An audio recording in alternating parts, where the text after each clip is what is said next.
Assalamualaikum warahmatullahi wabarakatuh. Anak-anakku kelas 8, bersyukur sekali, berbahagia sekali. Saya, Hindu Nastiani, kembali bisa menemui kalian untuk belajar bersama. Pada kesempatan ini, kita akan belajar tentang struktur teks berita. Jadi, tujuan pembelajaran kita kali ini adalah setelah kalian melalui proses pembelajaran virtual ini, kalian satu, mampu untuk menjelaskan struktur teks berita, dan yang kedua, kalian siswa mampu untuk menelaah struktur teks berita. Anak-anakku, sebelum Bu Guru berbicara lebih lanjut tentang struktur teks berita, Bu Guru akan berbicara dulu tentang rumah. Apa hubungannya? Rumah. Kalian tahu bangunan rumah? Sebuah rumah itu bisa menjadi rumah karena ada pondasinya. Bayangkan rumah tidak ada pondasinya, berdiri apa tidak? Tidak. Sebuah rumah dikatakan rumah bila dia mempunyai dinding.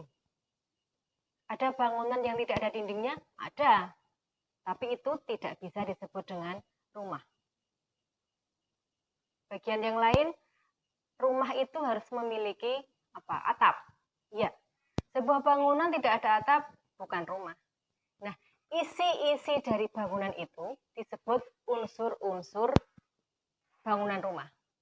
Kalau dalam teks berita, disebut dengan unsur-unsur teks berita. Isi yang membangun, unsur yang membangun, sehingga sebuah berita itu ada. Masih ingat kan? Apa saja itu? Iya, adik, Simba. Apa? Di mana, kapan, siapa, mengapa, bagaimana. Nah, sekarang hubungannya apa ini dengan struktur teks berita? Iya, kalau tadi itu unsur-unsur itu adalah yang membangun isi dari teks berita, kalau struktur itu adalah penempatan bagian-bagian dari unsur tersebut. Penempatan bagian, porsi penempatan bagian. Misalnya rumah tadi ya. Atap itu harus diletakkan di mana? Dinding di mana? Pondasi di mana? Mungkin tidak atap rumah diletakkan di bawah. Disebut atap atau bukan? Bukan. Begitupun dengan teks berita. Harus ada aturannya. Oh, ini. Begitu ya. Nah, itu yang akan kita pelajari sekarang. Anak-anakku, struktur teks berita ini digambarkan ke dalam sebuah piramida terbalik yang terdiri dari 3 bagian. Yang paling atas menempati space, menempati ruang paling banyak, tempat paling banyak, itu disebut dengan kepala berita atau disebut dengan lead. Yang kedua di bawahnya disebut dengan tubuh berita. Dan yang paling sedikit, paling bawah disebut dengan ekor berita. Struktur teks berita ada berapa tadi? 3 bagian. Kepala berita, tubuh berita, dan ekor berita. Apa itu kepala berita? Kepala berita atau lead adalah struktur teks berita yang terletak di bagian paling atas. Dia, lead ini, kepala berita ini, menempati urutan paling puncak di derajat prioritas utama pentingnya sebuah informasi atau sebuah berita. Setidaknya pada bagian ini harus menjawab unsur-unsur pokok berita tadi. Minimalnya menjawab unsur adik si. Apa, di mana, kapan, siapa. Itu kepala berita, menempati urutan paling atas dan mendapatkan porsi tempat yang paling banyak. Kemudian di bawahnya ada tubuh berita. Tubuh berita ini menjawab pertanyaan unsur emba, mengapa, bagaimana. Ini merupakan jawaban proses penjelasan dari adik si tadi, sehingga ditempatkan di urutan yang kedua di tubuh berita. Dan yang terakhir, ekor berita. Ini menempati tempat yang paling bawah dan mendapat porsi yang lebih sedikit. Mengapa? Karena nanti bila editor itu melakukan pemotongan berita karena keterbatasan halaman, dipotongnya mulai dari bawah anak-anak, sehingga esensi pokok dari sebuah berita tidak akan hilang, yaitu terletak di kepala berita.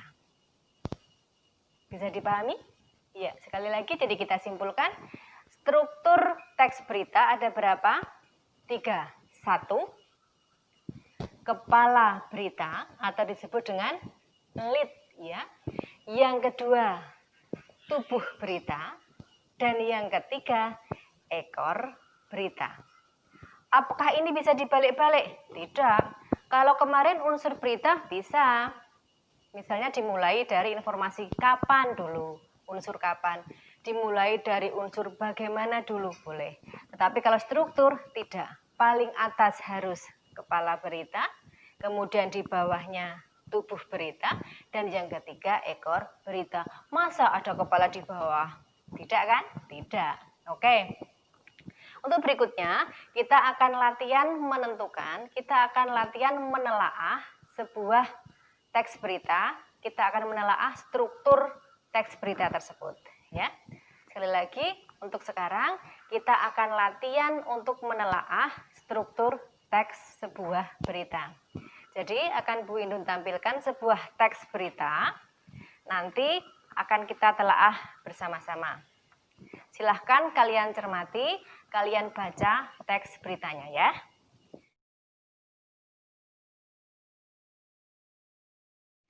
Akan kita telaah dengan format sebagai berikut. Kita buat kolom.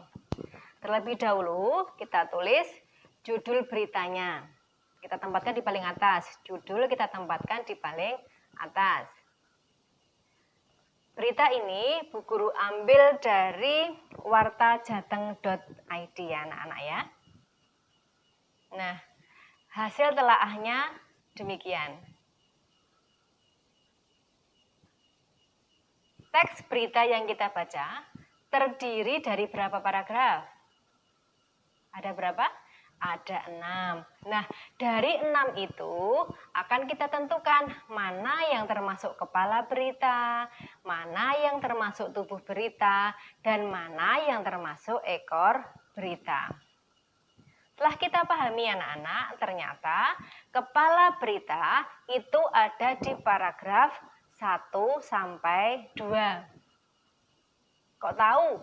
Iya, karena isi inti informasi penting dari berita itu ada di paragraf 1 dan 2, yaitu tentang erupsi Gunung Merapi yang terjadi 2 kali pada hari Minggu tanggal 21 Juni 2020 yang mengakibatkan hujan abu vulkanik di wilayah Kabupaten Magelang, Jawa Tengah.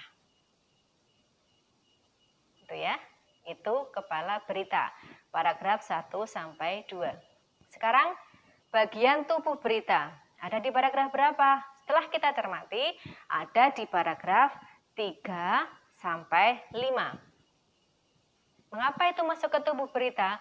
Karena ini hanya menjelaskan dari isi inti di bagian kepala tadi, yaitu berisi pernyataan pengendara mobil yang terkena abu vulkanik.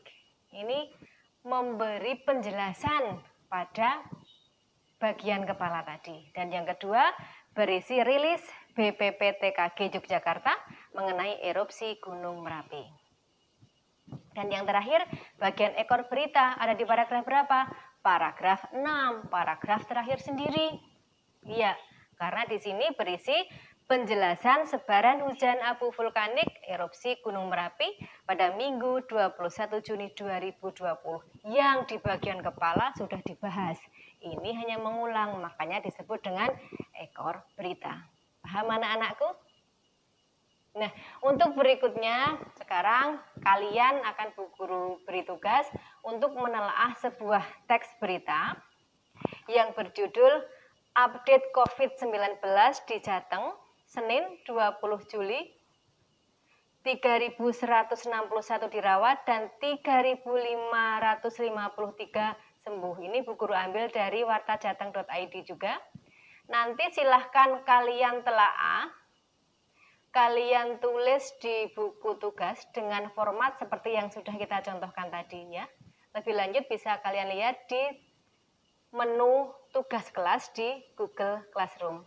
Sebelum saya akhiri, kita simpulkan pembelajaran kita kali ini. Jadi struktur teks berita ada berapa? Iya betul, ada 3. Yang pertama apa? Kepala berita yang disebut dengan lead. Yang kedua apa? Tubuh berita. Dan yang paling akhir apa? Ekor berita. Semoga kalian paham, semoga ini bermanfaat. Anak-anakku, sampai di sini kita bertemu lagi pada pertemuan yang akan datang. Selalu jaga kesehatan, selalu berbahagia, jangan lupa senyum. Assalamualaikum warahmatullahi wabarakatuh.